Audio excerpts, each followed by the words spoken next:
Pessoal, como eu disse, né, a gente está no capítulo 13, reencarnação. A gente já começou na semana passada a falar sobre a reencarnação de Segismundo. O Francisco, no capítulo 12, ele já trouxe o prelúdio dessa história, e é nesse capítulo que ela se desenrola. Vocês perceberam que ele é um capítulo grande, né, com bastante informação, e tem bastante informação mesmo, né, bastante aspectos que a gente encontra, e muitas vezes a gente tem dúvida na casa espírita. Nós paramos,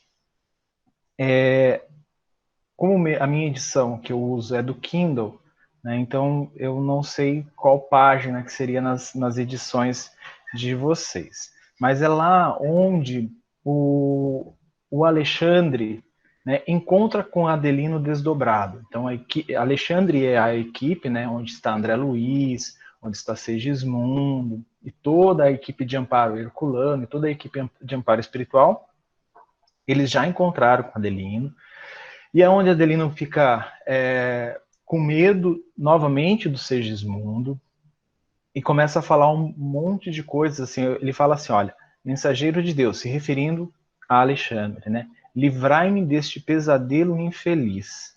Se viestes trazido pelas orações de meu filho inocente, ajudai-me por caridade. Então é onde a gente parou, e é onde Alexandre falou sobre aquelas coisas, né, assim que recebestes os irmãos mais infelizes. Nós comentamos no final do estudo da semana passada este parágrafo, onde o Douglas lembrou muito bem que a gente precisa agir dessa forma, independente se for um espírito que vem sofrendo, né, que a gente rotula como obsessor, se é o assistido que vem procurar a gente, né, a casa espírita, somente no momento de dor e depois que melhora se afasta. Ah, mas aí passa um tempinho ele volta novamente. Gente, isso não nos cabe julgar, né? Nos cabe auxiliar, nos cabe ajudar. Foi nesse sentido que Alexandre conversou, estava falando para Adelino. Né? Eu achei isso muito bacana, né? E aí onde ele fala, né, o Adelino responde a ele, né, dizendo só, ó mensageiro dos céus, eu tenho medo, muito medo. Algo existe entre este homem de sombra e eu, compelindo-me a profunda aversão. Creio que ele deseja roubar minha vida, aniquilar a minha felicidade doméstica, envenenar meu coração para sempre. Então, a gente percebe que mesmo com o véu do esquecimento, nós comentamos sobre isso, Adelino ainda tinha essas lembranças, essas reminiscências. Ele sentia através das emoções, através dos sentimentos que fluíam de dentro dele. Ele não sabia explicar, né, porque isso era de uma existência pregressa, não era aquela atual, né, que aconteceu, e ele mantinha essa energia, essa emoção nos seus sentimentos, mesmo não tendo clareza, é só essas percepções. Alexandre não, desculpem. André Luiz, ele faz uma observação que eu achei muito legal. Ele fala assim, ó, compreendi que a aproximação de Segismundo despertava a Adelino reencarnado as reminiscências do passado sombrio. Ele, a vítima de outro tempo, não conseguia localizar os fatos vividos, mas experimentava no plano emotivo as recordações imprecisas dos acontecimentos, cheias de ansiedades dolorosas. Então, toda aquela vivência, todo aquele acontecimento, ele vinha para Adelino, mas ele não vinha de quadros vívidos, ele vinha de uma maneira de acontecimentos, de sentimentos, né? E o que ele coloca aqui, cheia de ansiedades dolorosas, então, muito carregada, né? Então, assim, eu gosto muito de usar sempre as comparativos com o que acontece nas nossas câmaras de auxílio espiritual. Muitas vezes isso acontece quando a espiritualidade chega para auxiliar e aquele espírito que muitas vezes não tem recordações do passado, quando confrontado ou quando colocado de frente, né, e no mesmo ambiente que uma pessoa querida do seu passado, ou uma pessoa que foi muito estimada por ele, ele sente tudo aquilo. Eu estou falando de um espírito desencarnado. Ele sente tudo aquilo, porém ele não lembra. Aos poucos essa memória vai voltando. Por quê? Porque essas energias elas estão em constante movimento e esse desperta através das emoções e dos sentimentos mesmo para aqueles fora do corpo. E aí, pode falar, Rita. Ô, Ju, e só eu destaquei essa parte também, porque achei interessante também o André falar isso, porque essa lembrança ela vinha através de uma carga emocional muito forte. Então, o Adelino, ele não conseguia controlar, né? Como é que você não controla a emoção, né? Você pode controlar a sua reação, né? Mas a emoção você não controla. E isso é uma ressonância com o passado, né? Que era muito forte, que ele não sabia, óbvio, que ele não tinha lembrança da imagem, né, do acontecimento, mas ele tinha essa lembrança emocional de tudo que tinha ocorrido entre esses dois espíritos. E a gente percebe que às vezes tem muito problema não só né, de desencarnado com encarnado, mas também o que nós chamamos de autoobsessão, ou até um problema mesmo de convivência de encarnado com encarnado. São todas essas cargas de emoções que estão ali né, no nosso íntimo e que a gente não sabe o porquê daquilo, né? O porquê daquele sentimento, tanto boas como ruins, né? E isso é bem importante o André Luiz ter destacado isso, porque ele quis mostrar que Adelino não controlava aquilo, né? Que era uma coisa que ele não, mesmo que ele tentasse, ele tentava, mas ele não era mais forte do que ele. E eu achei isso muito importante para as tarefas das câmaras. Muitas vezes, né, alguns assistidos chegam na casa espírita falando: olha, eu não sei por que acontece no meu trabalho, tá desse jeito, eu encontro determinada pessoa, é impossível, a gente não se dá. E aquilo começa a se arrastar, e muitas vezes essa pessoa é uma pessoa do convívio da pessoa que não tem como ela alterar, pelo menos não naquele instante, ou às vezes por anos, continua essa convivência. E a pessoa se martirizando, essa emoção brotando, e não sabe o que fazer. E realmente, se a pessoa não conseguir olhar para dentro de si, tentar entender, e entender esses pilares da doutrina, né, essas informações, vai ser difícil. Isso para a equipe espiritual, para a equipe mediúnica também. E é onde entra o papel da casa espírita? A educação. Ah, vai educar exatamente para esse caso? Não. A educação que os espíritos nos dão é aquela educação para que nós possamos reformar a nossa alma, reformar o nosso íntimo. Porque essa não vai ser a única situação que isso vai acontecer. Vão acontecer outras. Então, eu me reformando, eu me trabalhando como assistido, e seguindo todos a questão do estudo, de se aprofundar nos ensinamentos do Evangelho, é onde eu vou conseguir lidar com essas emoções, perdoar essa pessoa, mesmo que não tem nada para ser perdoado, é simplesmente uma questão energética, mas essa questão energética levanta outras questões, e muitas vezes o perdão é necessário sem que essas partes conscientes entendam.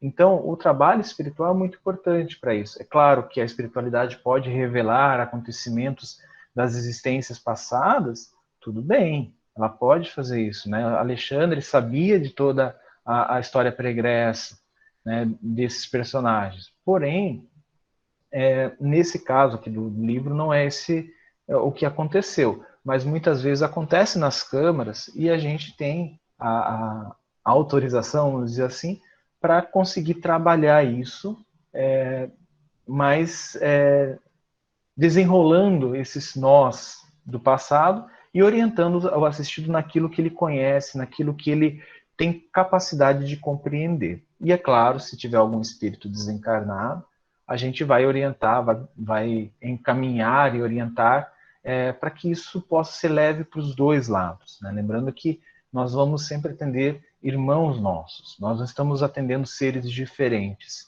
né? E uma coisa que o André Luiz colocou aqui, né, é que o Alexandre respondeu ao Adelino como resposta àquela questão lá do ó mensageiros do céu, tenho medo, tenho medo. Alexandre coloca assim, ó, não deves, falando para o Adelino, não deves permitir a intromissão de forças negativas e destruidoras no campo íntimo da alma. É sempre possível transformar o mal em bem, quando há firme disposição da criatura no serviço da fidelidade ao Senhor. Que ensinamento é esse? Que ensinamento... Claro que isso aqui é a base do Evangelho de Jesus, né? Sempre é possível transformar o mal que é apresentado a nós, né, apresentado em nossa vida, sempre é possível transformar esse mal em bem. E uma coisa importante, nós não devemos permitir a intromissão de forças negativas e destruidoras no campo íntimo da alma. A gente tenta fazer isso o tempo todo conosco mesmo, né? Eu acho que isso, quando a gente lê esse livro, né, a gente tem que sempre pensar na gente, né? Existem episódios na nossa vida que nos levam a essas situações, onde nós deixamos essas forças negativas e destruidoras adentrarem a nossa casa íntima. Assim, gente, é o tempo todo. Elas vão estar batendo na nossa porta mental, né, o tempo todo. E o Alexandre coloca uma coisa muito importante aqui para o Adelino, né? Se ele permitir que tudo isso, né, que está rodeando, está batendo a porta, entrar na alma dele, no íntimo dele, isso vai ser muito perigoso para ele. Depois ele vai explicar o que pode acontecer com as forças criadoras na concepção, né, na geração do filho, né? Que Segismundo vai voltar como filho do casal. Então, eu gostei bastante dessa explicação reduzida de Alexandre, mas que contém muita informação, né? Então, essa questão da gente transformar o mal em bem, né? E uma coisa legal disso, né? Quando você faz isso, você está a serviço de fidelidade a Jesus e a nosso Pai, né, a Deus. Então você está com fidelidade, você está cumprindo aquela questão de colocar o Evangelho em prática, colocar ele em movimento. E aí, deixa eu ver aqui, tem uma coisa importante, né? Eles conversaram mais um pouco. André Luiz viu que Adelino estendeu a mão para o Segismundo, né? O Segismundo conversa com ele, pedindo perdão, né? Onde ele fala aqui, perdoa-me, irmão, o Senhor recompensá-lo-á pelo bem que me faz. Então, quando acontece esse perdão, né? Essa questão que Adelino pega na mão dele, né? E o Segismundo, eu acredito que ele fala que ele beija a mão do Segismundo, né? Do Adelino. E tem uma coisa que eu destaquei aqui, foi uma observação do André Luiz. Ele falou assim, ó, foi então que vi um fenômeno singular. O organismo perispiritual de Adelino parecia desfazer-se das pesadas nuvens que se rompiam de alto a baixo, revelando-lhes as características luminosas.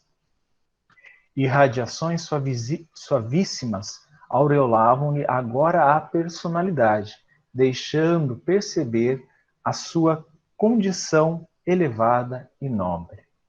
Então, a gente comentou na semana passada a questão da Raquel, né, que ela estava numa condição diferente, ela desdobrou, foi recebida pela avó, né, mais algumas companheiras, estava numa condição diferente de Adelino.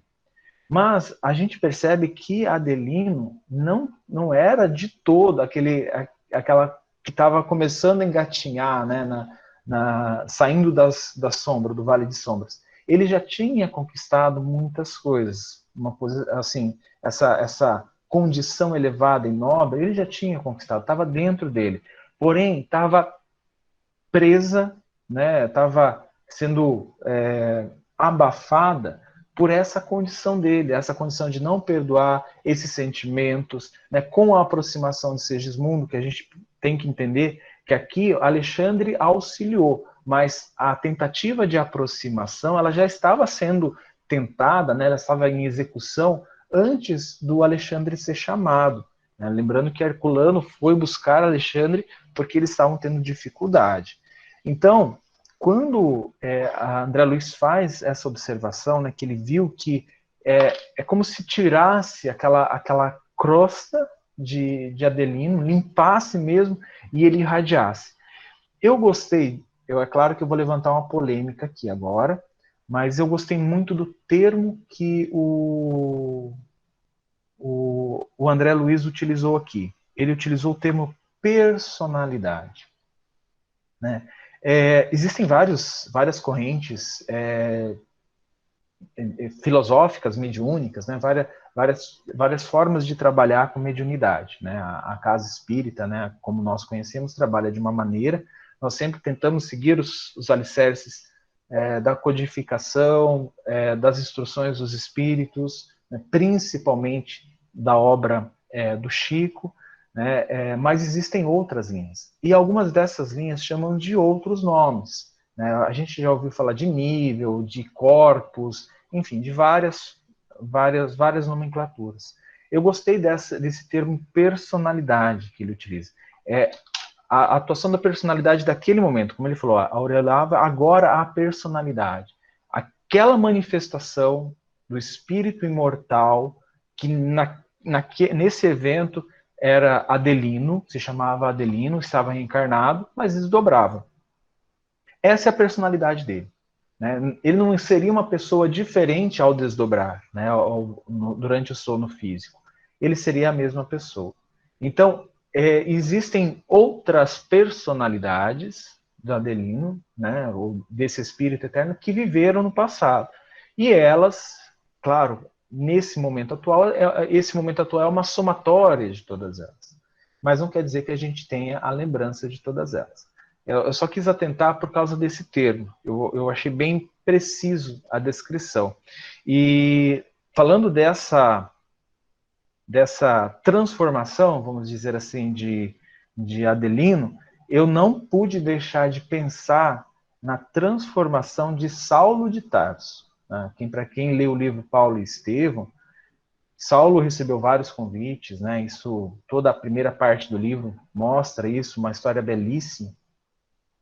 E Saulo, quando Cristo aparece para ele, lá nas portas de Damasco, e o chama, né, fala assim, por que me persegues? Né?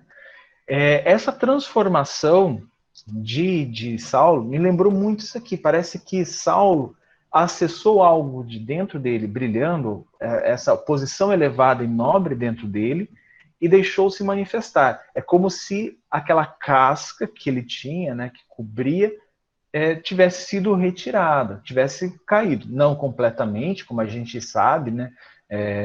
No decorrer do livro, Saulo vai se transformando em Paulo de Tarso e a história é belíssima e continua.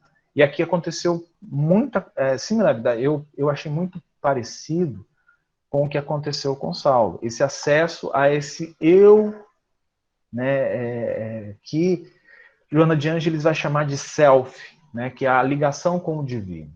Então, quando essa posição elevada e nobre apareceu, Adelino estava mais ligado com o divino. Não quer dizer que era completamente como Cristo era, né, essa conexão, né, que é de uma banda larguíssima que o Cristo tem. Ele teria uma conexão com Deus ali, da sua capacidade. Né?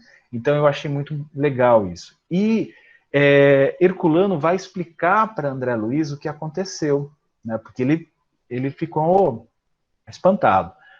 Aí o Herculano fala assim, ó, o perdão dado por Adelino foi sincero. As sombras espessas do ódio foram efetivamente dissipadas. Louvado seja Deus. Então não foi uma coisa assim, foi mágica. foi a Alexandre fazendo passe e tirando tudo. Não. Aqui Herculano deixa bem claro. O perdão dado por Adelino foi sincero. Ele não teve aquela coisa assim, não, só porque na concepção dele, né, o anjo do céu, né, o mensageiro dos céus, estava ali, estava fazendo isso, eu vou fazer aqui bonitinho só para por fora. Não. Herculano está pontuando que foi algo sincero. É por isso que as forças atingiram essa magnitude. Quando desenrolando a conversa, né, aí a Alexandre fala que provavelmente na próxima semana já estaria Segismundo preparado para o processo de reencarnação, de ligação aqui com a matéria. Né? Então, assim, a questão da concepção. E Herculano vai explicar para André Luiz, e eu marquei uma coisa muito importante. Né? Ele vai explicar que ele já estava ciente de toda a programação reencarnatória do Segismundo, e ele fala assim, ó, Segismundo experimentará grandes perturbações nos nervos cardíacos, mormente nos os nervos do tônus. Entretanto, é necessário que você lhe faça ver aqui as provas de resgate íntimo inclinam a alma encarnada a situações periclitantes e difíceis na recapitulação das existências. Todavia, não obrigam a novas quedas espirituais, quando dispomos da verdadeira bondade, da verdadeira boa vontade no trabalho de elevação. Eu marquei isso aqui porque o que acontece? Às vezes nas câmaras de auxílio, a gente recebe alguns casos e é aquela, muitas vezes, né, o que mais me chama a atenção são casos de crianças, bebês recém-nascidos, com um aninho de idade, e nos é revelado, né, para a equipe espiritual, grandes reajustes, grandes resgates, grandes jornadas para esses espíritos que acabaram de chegar ao mundo físico. E a gente fica assim, nossa, meu Deus, mas ele já vem carregando tudo isso, o que acontece? A gente fica com aquele sentimento. Né? E eu achei muito importante isso que Herculano considerou, pelo seguinte, isso tudo que aconteceu vai acontecer com Segismundo e que a gente vê que acontece com alguns casos nas casas espíritas, né, nas câmaras de assistência, de auxílio, essa pessoa ela não tem, ela não por causa daquilo não vai ser obrigada a novas quedas.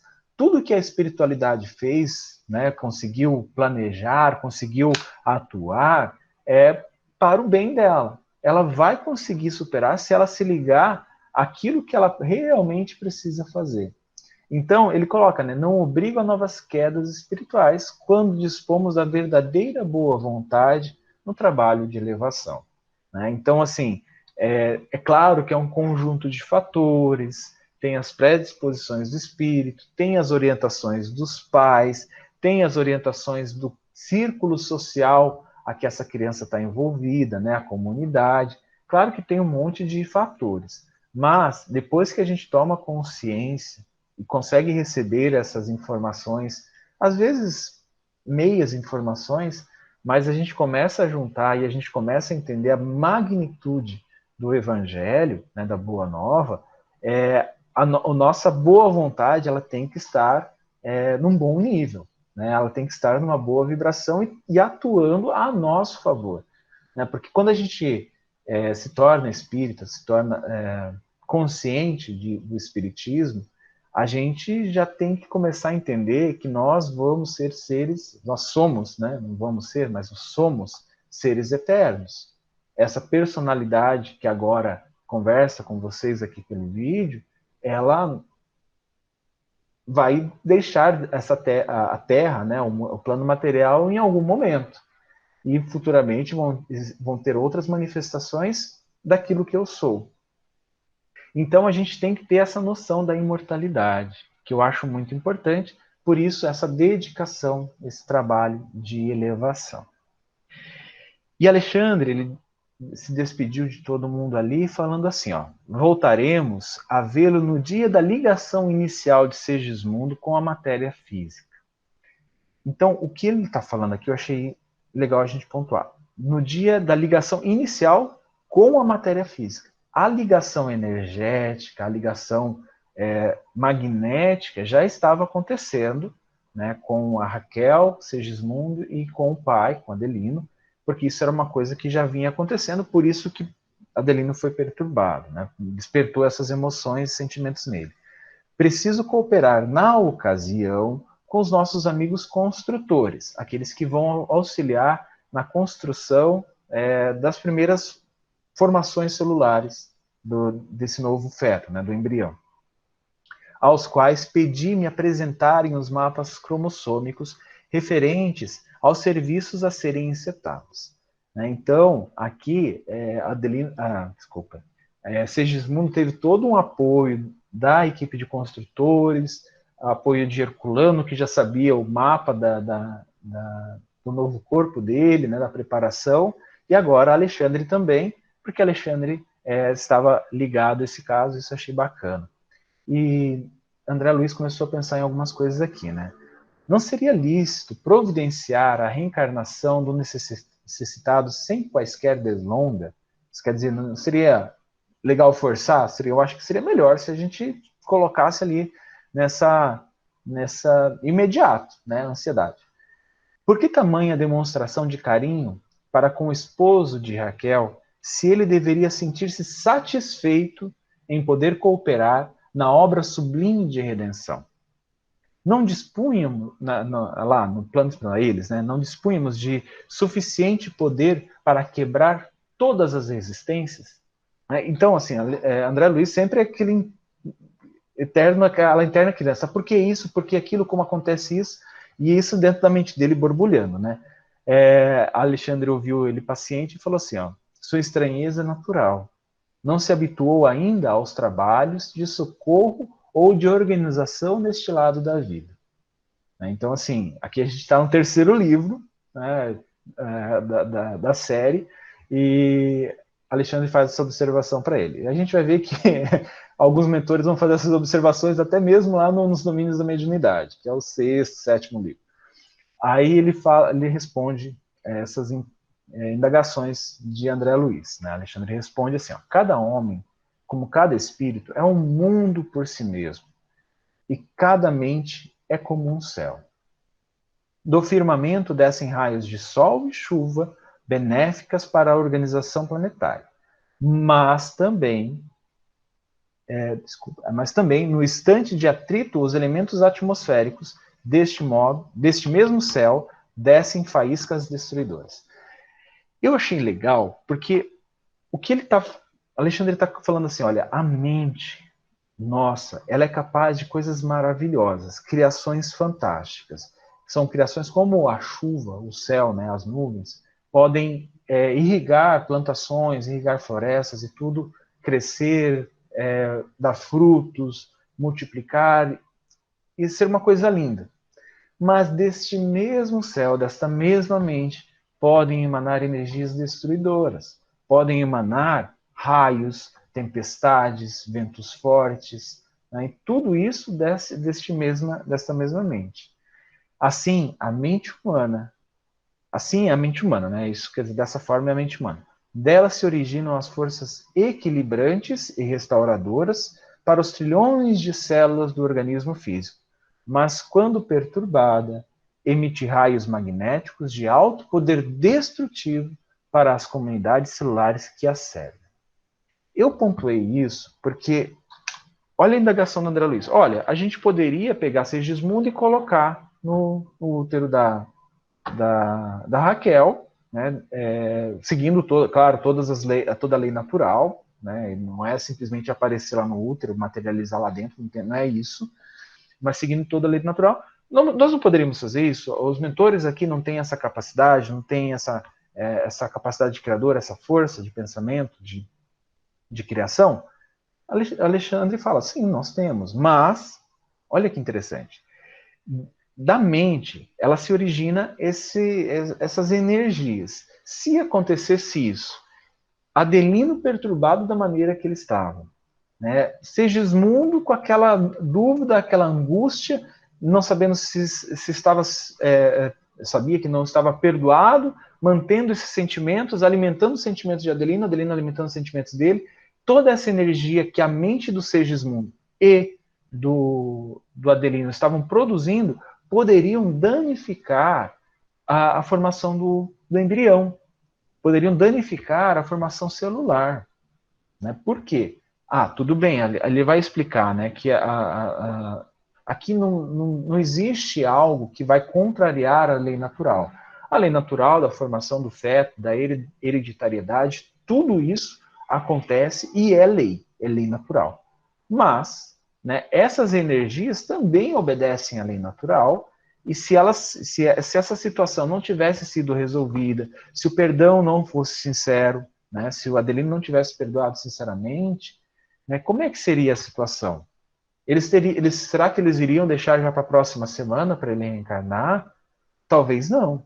Né? Eles saberiam que isso seria muito arriscado e ficariam meses, semanas, meses para conseguir fazer isso. Né? Então, eu achei bastante interessante. E aí ele continua falando assim, ó, ora, no caso de Segismundo, unido a ele, em processo ativo de redenção, não podemos dispensar-lhe o concurso amoroso e fraterno, isso quer dizer, do Adelino. Né? Como o Segismundo estaria ali, nascendo como um filho dele, né? A Raquel, a esposa dele, grávida. Então, essa situação resolvida, né, trocando essas energias, a Adelina está alimentando, vai estar alimentando de uma forma muito positiva, muito criadora, né, muito boa a formação celular ali. Daí a necessidade desse trabalho intenso para despertar os valores afetivos. Somente o amor proporciona vida, alegria e equilíbrio. Pode falar, Rita. Ô, Ju, essa parte aqui, essas informações aqui que, né, o André Luiz trouxe, na verdade foi o Alexandre, eu acho que são informações importantes também, né, para a gente pensar assim, o quanto que a gente pode se prejudicar, né, com relação aos nossos pensamentos. Eu pensei muito no autoconhecimento, que assim, eles trabalham tanto essa questão do auto-amor, o quanto que nós precisamos nos aceitarmos, né? Esse finalzinho que ele fala do concurso amoroso, fraterno, imagine nós, né, nesse processo de não aceitação, quando a gente vive uma vida contrariado, vai, assim, vivendo num meio onde a gente não aceita algumas coisas, o quanto de forças negativas que nós mesmos produzimos para o nosso corpo físico, né? O quanto isso não resulta na nossa qualidade de vida, né? O quanto essa informação do André Luiz, dessa capacidade criadora, quando ele trouxe o Alexandre que nós somos um mundo, né? Cada espírito é um mundo, um homem. Nós somos mesmo vários mundinhos, né? Fico viajando. E aí a gente fica produzindo, né, coisas boas ou ruins. Quando a gente está bem, a gente produz coisas boas, e quando a gente está mal, a gente produz tempestades magnéticas para o nosso corpo, que são muito graves, né? A gente não tem noção, assim, da gravidade que é. E essa explicação que está relacionado a reencarnação, né, de um espírito, o poder que uma pessoa que está envolvida, né, que não seria diretamente para o corpo dele, sim para um perispírito, né, alteraria a genética, vamos dizer assim, de um ser que estaria encarnando. Imagina a capacidade que nós temos de alteração da nossa própria genética, né, do nosso próprio organismo. Era isso. É interessante essa observação, né? Porque quem de nós aqui já não percebeu isso em nós? Né? Quem de nós já não passou por esses momentos, viu que a energia baixou, que a gente estava lá embaixo, se ligando a vales que não são muito legais na descrição dos espíritos, né? A gente está ali se ligando e a gente vai para o ambiente ah, meu Deus, o que eu estou fazendo aqui? E a gente vai criando e criando e criando, e aí a gente começa a passar mal, as nossas crises internas começam a se exacerbar, começam a aparecer. Então a gente percebe isso, a gente só é invigilante, né? Então esses grupos de autoconhecimento, os estudos que nós fazemos, né, tanto de cursos, palestras espíritas, conversas com os nossos amigos que têm a mesma linha de pensamento, né, na filosofia do Evangelho, isso nos ajuda muito. Nos ajuda a reiteradamente nos lembrar disso e tentar, olha, essa semana eu caí, mas conversando com os meus amigos e tal, eu estou me levantando aos poucos, né? Então, passa mais uma, 2 semanas se levantando, porque esses tombos, normalmente, né, esses tombos, como a Rita falou, essa tempestade magnética que nós produzimos, é uma coisa que vem avassaladora, né? Ela muitas vezes nos derruba mesmo e nos deixa mal, né? Então, o retorno sempre é bom, pelo menos eu falo por mim, né? O meu retorno é mais complicado. Eu passo algumas semanas, depois de 1 hora de tempestade magnética, eu passo umas 2 ou 3 semanas me recuperando. Aí, Alexandre faz algumas considerações, né, conversando com o André Luiz, sobre a questão do sexo, né? E Alexandre vai dar uma resposta aqui para André Luiz que eu achei bem interessante a gente discutir sobre ela. Ele fala assim, ó, o sexo tem sido tão aviltado pela maioria dos homens reencarnados na crosta que é muito difícil para nós outros, por enquanto, elucidar o raciocínio humano com referência ao assunto. Isso eu achei bem legal. Por quê? Claro que Emmanuel vai falar sobre, tem um livro sobre sexo, vai ter aqui da própria série André Luiz, que aí a gente vai conhecer lá os personagens Félix e mais alguns outros lá, sobre esse assunto.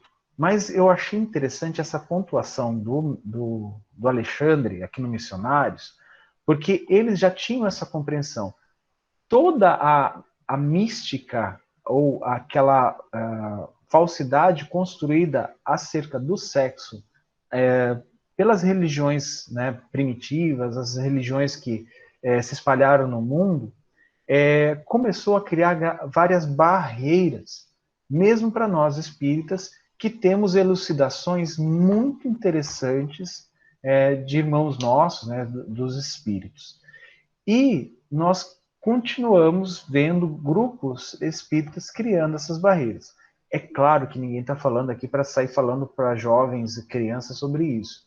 Não, mas é para elucidar e tirar esse misticismo.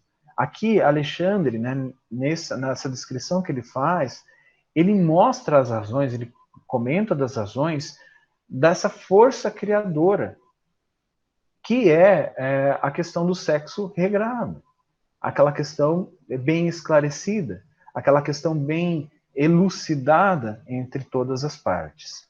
Ele fala assim, ó, basta dizer que a união sexual entre a maioria dos homens e mulheres terrestres se aproxima demasiadamente das manifestações dessa natureza entre os irracionais. Então, assim, a gente se considera, né, lá na escala espírita, a gente não está mais no mineral, a gente passou para o mineral, vegetal, animal, e agora a gente está ruminal, estamos chegando nos degraus da evolução. E olha o que Alexandre compara aqui. Muitos homens e mulheres, a maioria deles, eles têm essa questão do sexo na vida deles, né, na vida cotidiana, muito próximo ao que ela significa lá para os irracionais. Então, assim, nós já desenvolvemos razão, nós já somos espíritos individuais, né, já estamos abrindo os olhos para a espiritualidade e nós ainda, né, claro que Alexandre deixa essa lição aqui, ainda estamos muito com essa visão, com esse comportamento. No capítulo das relações dessa espécie, há muita inconsciência criminosa e indiferença sistemática às leis divinas. É óbvio que o sexo é uma das leis divinas, uma lei natural, e o que ele comenta aqui é que existe muito dessa questão inconsciente, criminosa em todo o ato, toda as atitudes, tudo que circunda esse assunto que é o sexo. Aí ele fala, né, que o sexo traduz a permuta sublime das energias perispirituais, simbolizando alimento divino para a inteligência e para a coroação e força criadora, não somente de filhos carnais, mas também de obras e realizações generosas da alma para a vida eterna. Né? A gente, claro que, eu imagino que a maioria de vocês já fez cursos na Casa Espírita, e a maioria dos cursos que eu já fiz, que eu já li nos livros da Casa Espírita, eles têm esse direcionamento do sexo para isso, que essa permuta, ela não é simplesmente para procriação, nada desse tipo. É uma permuta de energia, é uma permuta de dádivas divinas, se a gente souber que isso é uma dádiva divina e tratar essa questão do sexo dessa forma.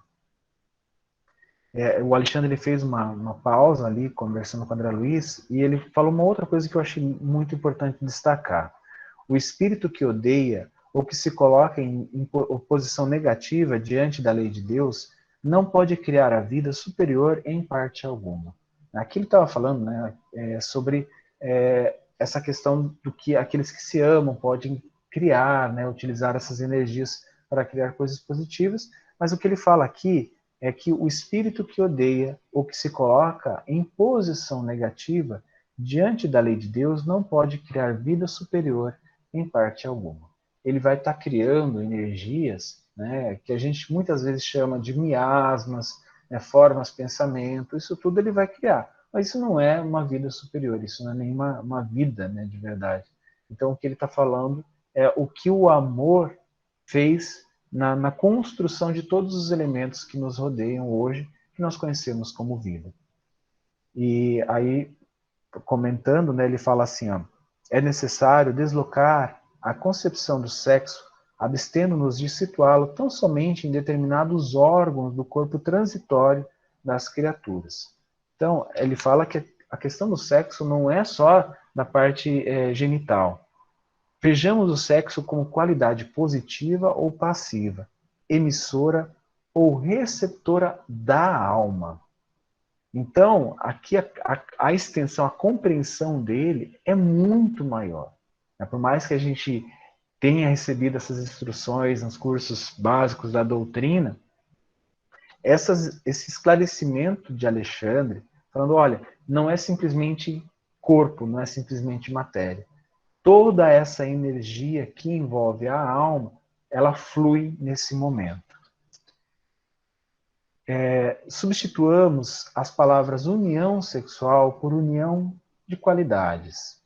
E observaremos que toda a vida universal se baseia nesse divino fenômeno, cuja causa reside no próprio Deus, Pai Criador de todas as coisas e de todos os seres.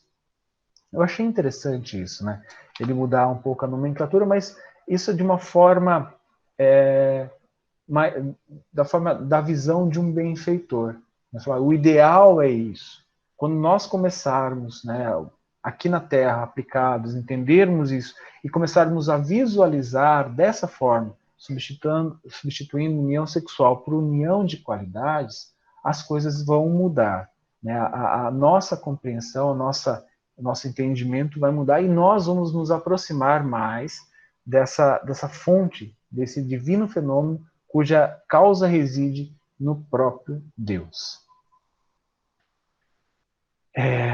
E aí, a Alexandre continua a conversa, destaquei mais uma parte aqui, quando ele fala que é lamentável. É lamentável que a maioria dos nossos irmãos encarnados na crosta tenha menosprezado as faculdades criativas do sexo, desviando-as para o vórtice dos prazeres inferiores. E aí André Luiz faz uma pergunta para Alexandre. Ele falou assim, ó, todavia, não é o uso do sexo uma lei natural nas esferas da crosta? Né? Então, assim, isso não é uma lei natural? E Alexandre ele vai sorrir e vai falar assim, ó, ninguém contesta esse caráter das manifestações sexuais nos círculos da carne. mas todas as leis naturais na experiência humana devem ser exercidas, como em toda parte, sobre as bases da lei universal do bem e da ordem. Então, o que Alexandre está falando aqui para André Luiz, que sim, isso é uma lei natural, essa questão do sexo, o uso do sexo é uma lei natural, mas tudo, como toda a criação, tudo que a gente tem, né, todas as leis da experiência humana devem ser usadas com as bases na lei universal do bem e da ordem. Pode falar, Rita.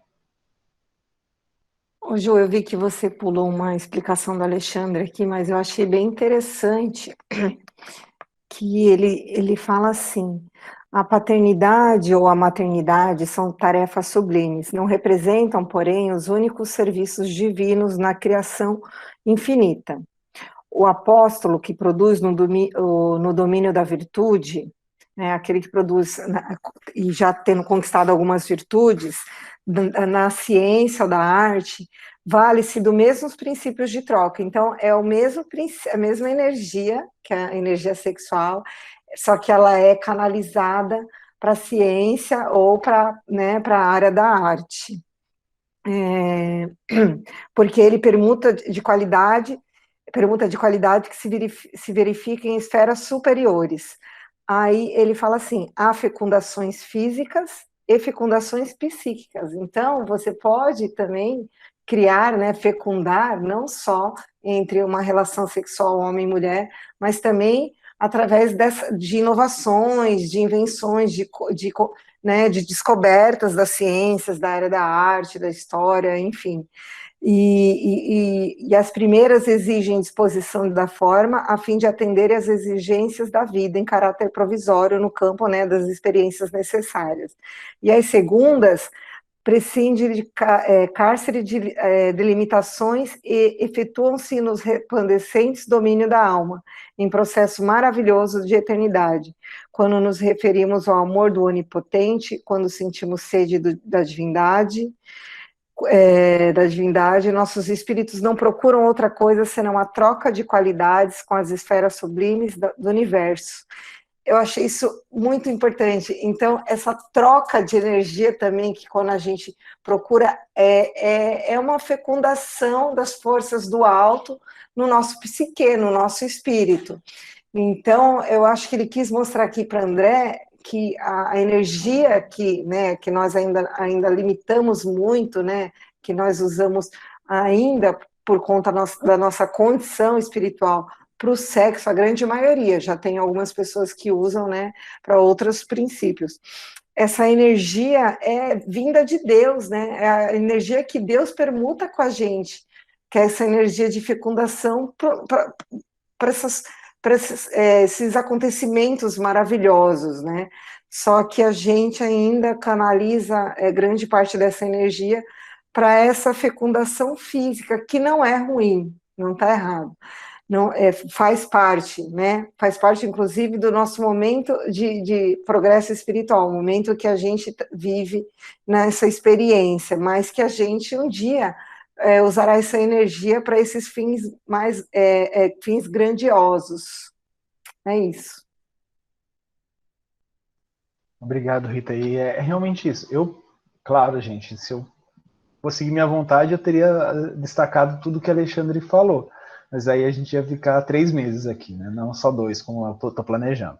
Mas aí, Alexandre continua explicando, ele fala assim, ó, não há criação sem fecundação. As formas físicas descendem das uniões físicas. As construções espirituais procedem das uniões espirituais. A obra do universo é filha de Deus. O sexo, portanto, como qualidade positiva ou passiva dos princípios e dos seres, é a manifestação cósmica em todos os círculos evolutivos, até que venhamos a atingir o campo da harmonia perfeita, onde essas qualidades se equilibram no seio da divindade. Então, o que ele está falando aqui, né, no meu entender, na matéria ainda precisa da atuação do sexo dessa forma como a gente está utilizando, né? Tem na humanidade, é uma lei natural. Mas existem outras que é essa questão que ele coloca aqui, né? As construções espirituais procedem de uniões espirituais.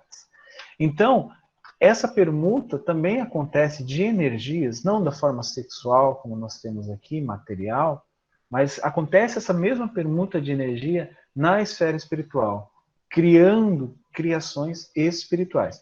Ah, Juliana, mas quer dizer então que vai criar os espíritos vão fazer sexo, né, permuta de energia lá no plano espiritual e vai criar outro espírito? Não, nós sabemos que isso não acontece porque nós somos filhos de um mesmo Pai. Os espíritos são criados por Deus e não por outros espíritos, tá?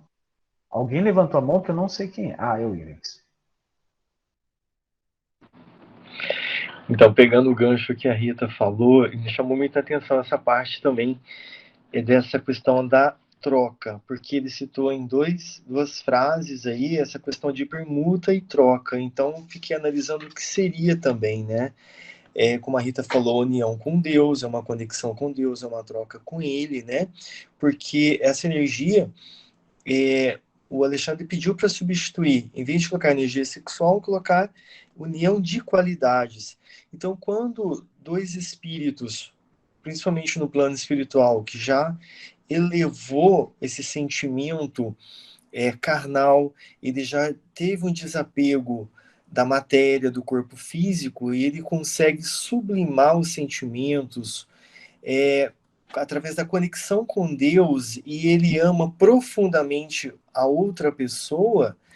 Então, essa troca energética, essa troca de qualidades de um para o outro, que vai olhar intimamente o outro, mas com energia de compreensão, fraternidade, amor, respeito e um amor sincero acaba trazendo essa energia de criação.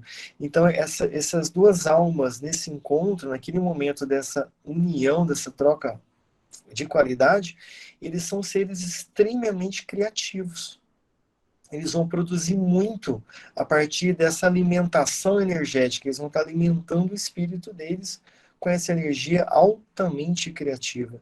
Então é um poder imenso, né? Quando a gente chegar a esse ponto de sublimar de forma natural, sem forçar, sincera mesmo, e através de elaboração, dos valores morais, de burilamento, então a gente se torna um ser extremamente potente, um ser altamente eficiente nessa produção de coisas elevadas, né? Porque a energia toda vai estar em torno de energia sublime e elevada. Então aí parece que as coisas se tornam até bem mais fáceis. A gente olhando de um patamar agora, parece que é tudo muito complicado e difícil. Mas quando chega ali, aí você vê que o ser começa a evoluir de uma forma até mais rápida, mais acelerada, porque ele vai ter um potencial energético e íntimo e psíquico muito maior a partir do uso dessas energias, né? Interessantíssima essa informação, né? Com certeza, Ivens. E aqui, depois que Alexandre fez, né, fez essas explicações, deu essas explicações para André Luiz, ele ficou calou-se, né? Ele ficou em silêncio, deixando André Luiz meditando, né? Ele tinha jogado um monte de informações para ele e o André Luiz precisava pensar.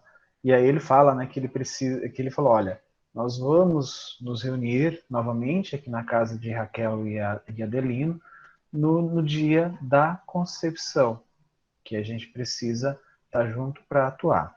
E aí, quando isso aconteceu, ele coloca aqui, ó, né? Chegamos à moradia nossa conhecida. Encontramos Herculano e Segismundo em companhia de outras entidades. Alexandre informou-me de tratar-se dos espíritos construtores, que iam cooperar na formação fetal do nosso amigo. Né? A gente já conversou um pouco sobre isso, que muitos daqueles, né, como o Francisco falou muito bem no capítulo anterior, existiam várias classes, né, de espíritos, e alguns espíritos tinham essa dádiva, esse auxílio, essa ajuda que o Segismundo estava recebendo. E aí, Alexandre e Herculano começaram a conversar e o André Luiz fala o seguinte, ó, em vão procurava compreender aqueles caracteres singulares que, semelhantes a pequeninos arabescos, francamente indecifráveis ao meu olhar. Ele estava se referindo àquelas escrituras nos pergaminhos, né, nos rolos de formação, como se fosse um projeto de uma casa mesmo, mas ali era um projeto da construção de um corpo corpo físico, né? Aí Alexandre, né, percebendo isso, falou assim, ó, este não é um estudo que você possa entender por enquanto.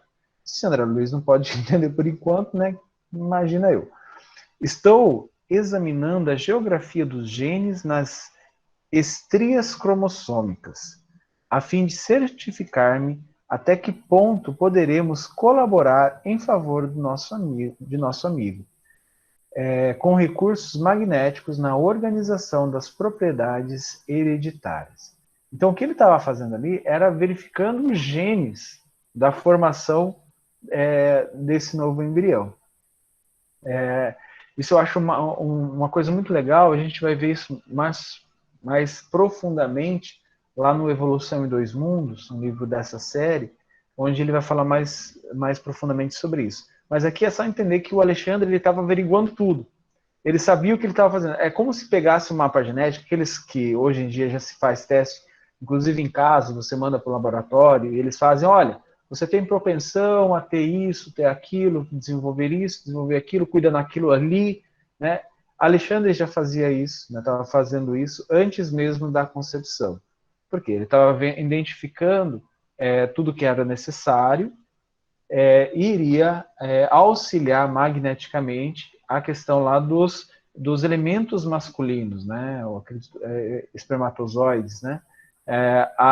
Para escolher aquele que mais se adequa ou aquele que se adequa perfeitamente àquilo que estava sendo projetado, aquilo que tinha sido elaborado por toda a equipe de construtores, inclusive com observações de Alexandre Herculano. Aí o André Luiz conversa um pouco com Segismundo, e Segismundo ele vem numa maca, ele está deitado, né? Tanto que ele responde para o André Luiz, né? Já estive mais animado, entretanto agora falece minha energia. Né? Então o André Luiz tenta acalmar ele, né? Falando, tenha calma, a sua oportunidade de redenção é das melhores. Além disso, muitos companheiros vão seguir você de perto, colaborando para seu êxito no porvir. Então ele estava totalmente amparado, ele reconhecia isso, né? Foi quando foi Alexandre se aproximou deles e falou assim, ó, Segismundo, é incrível que desfaleça no momento culminante de suas atuais realizações. Restaure a sua fé, regenere a esperança, porque você não pode entrar na corrente material à maneira dos nossos irmãos ignorantes e infelizes, que reclamam quase absoluto estado de inconsciência para penetrarem de novo o santuário maternal. Então aqui Alexandre está falando, olha, levanta, homem, né? Melhora, né? Se sintoniza com a espiritualidade, né? com a gente aqui, com a equipe que está te amparando, te ligue com Deus, melhore essa emanação mental, essa corrente mental que tu está produzindo. Lembre-se de que o seu trabalho individual será muito importante no setor da adaptação e da recepção, para que triunfe na presente oportunidade. Não perca tempo em expectativas ansiosas, cheias de dores e apreensões. Levante o padrão de suas forças morais. Então, aqui o que o Alexandre está fazendo é melhorando ele, né, tentando deixar ele melhorzinho para poder ser colocado novamente aqui no planeta, né, na esfera da carne. Bom, gente, são 19h30. Eu gostaria de saber se alguém tem mais alguma consideração. Senão a gente pode encerrar por hoje. Ivens, pode falar. É bem curtinho. É sobre esse pedaço que ele falou. Levante o padrão de suas forças morais. é uma coisa que a gente pode usar para as pessoas na hora que estiver precisando e usar para nós mesmos, porque, ou seja, utiliza os artifícios que você já tem. Você tem os valores morais, então utilize esses valores, coloque eles em uso, em prática, né? E a gente fica remoendo em cima de coisas que só vão produzir apreensões, ansiedade, situações cheias de dor, igual ele fala. Isso foi interessantíssimo. Esse remoer para, se a gente conseguir isso, é fantástico, para imediatamente. E a partir daí, use os seus valores morais na sua potência mais alta que você conseguir, né? Muito interessante isso. É de utilidade prática. Um ótimo exemplo para nós, né? Um ótimo exemplo para a nossa conduta. Alguém gostaria de fazer a prece?